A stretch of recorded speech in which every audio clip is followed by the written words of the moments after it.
Dórica, jónica, jónica, corintia, corintia, corintia, corintia. Dórica, dórica, jónica, jónica, corintia. El teatro como lo conocemos hoy en día es así gracias a la herencia del teatro romano. El teatro romano era la construcción más importante del imperio en aquel momento. Estaba el teatro romano, estaba el circo y estaba el anfiteatro. En el teatro romano se hacía propaganda política y se hacía propaganda también del imperio, ¿no? Se echaban un poquito de flores en lo harto. Entonces la gente prefería ir al circo y al anfiteatro. Ahí se hacían espectáculos más de diversión, peleas de animales, de gladiadores, carreras y punto pelota. El teatro romano era la hostia, joder. La estructura del teatro romano, a diferencia del teatro griego, es que el teatro griego era circular y el teatro romano era semicircular. Es básicamente como son nuestros teatros de ahora.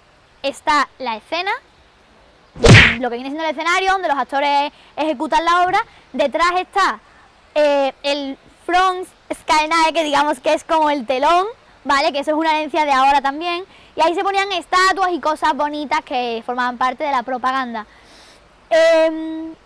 La orquesta se situaba delante de la escena en un foso y alrededor los sitios de las autoridades. En el resto del graderío se situaban la gente de clases más bajas. El precio de las entradas era lo que determinaba la ubicación.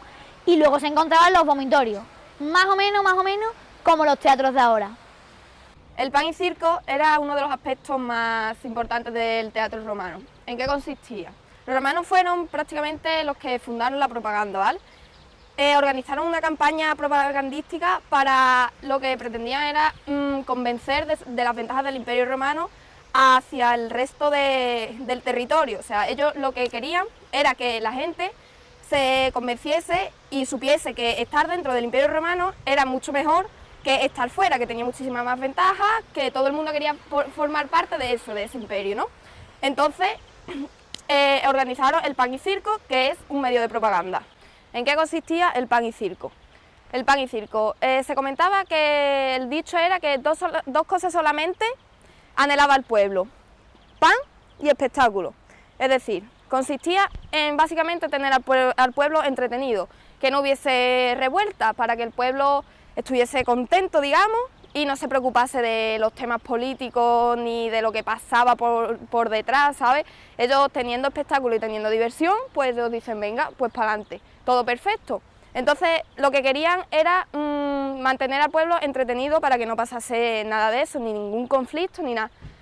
Y esta frase se la plantean los que están en el poder, es decir, los que están arriba. Los romanos eran muy originales y cultivaron, al igual que los griegos, la tragedia y la comedia. A partir del siglo II después de Cristo, sustituyeron la tragedia y la comedia por el pantomimo y el mimo respectivamente. Los personajes eran representados sobre todo por hombres, sobre todo personajes de mujeres eran representados por hombres, a excepción del pantomimo, que era representado tanto por hombres como por mujeres. La comedia destacaba sobre la tragedia. La tragedia quedaba entonces reservada para aquellas personas que habían tenido relación con la cultura griega. Los romanos lo que exigían del teatro era un espectáculo visual. Cuanto más mejor imagen tenía, para ellos mejor. Entretenido en la medida de lo posible. Y estos espectáculos lo que significaba era una exaltación del pueblo romano. En la tragedia destacaba la fábula crepidata y a su vez en la comedia destacaba la fábula paliata y la fábula tocata. La tragedia destacaba Séneca, en la comedia destacaba Plauto. En España podemos destacar el Teatro Romano de Mérida. Este es el monumento más representativo de la ciudad y tiene una gran importancia cultural. Este se fundó alrededor de los años 15 y 16 a.C. Tiene más de 2000 años de antigüedad. Con la instauración del cristianismo, el teatro romano se abandonó, ya que las obras que se representaban en él se consideraban que iban en contra del dogma. En el siglo XIX se realizaron una serie de excavaciones del teatro romano y se llevaron a cabo numerosas reformas. El Festival Internacional de Teatro Clásico de Mérida es uno de los muchos acontecimientos culturales que en el teatro romano se llevan a cabo. El Teatro Romano de Mérida, a modo de conclusión, va más allá del mero ornamento. Actualmente no falta ningún teatro sin telón la grada sigue siendo semicircular con respecto el escenario respecto al público. El precio de las entradas depende del sitio donde te sientes. Como hemos mencionado anteriormente, Plauto era de los autores más importantes de comedia. Entonces, él se vio obligado por su endeudamiento económico a trabajar en un molino. Tenemos aquí a una fan de Plauto. Durante esos 3 años como estaba en el molino, fue cuando escribió sus 3 obras más importantes. Sus obras destacan por su alegría de vivir y su espíritu duro. Y fue el tercer autor que solamente se dedicó a un solo género. Todas sus obras son paletas. Su finalidad última era divertir. Es decir, él lo que quería conseguir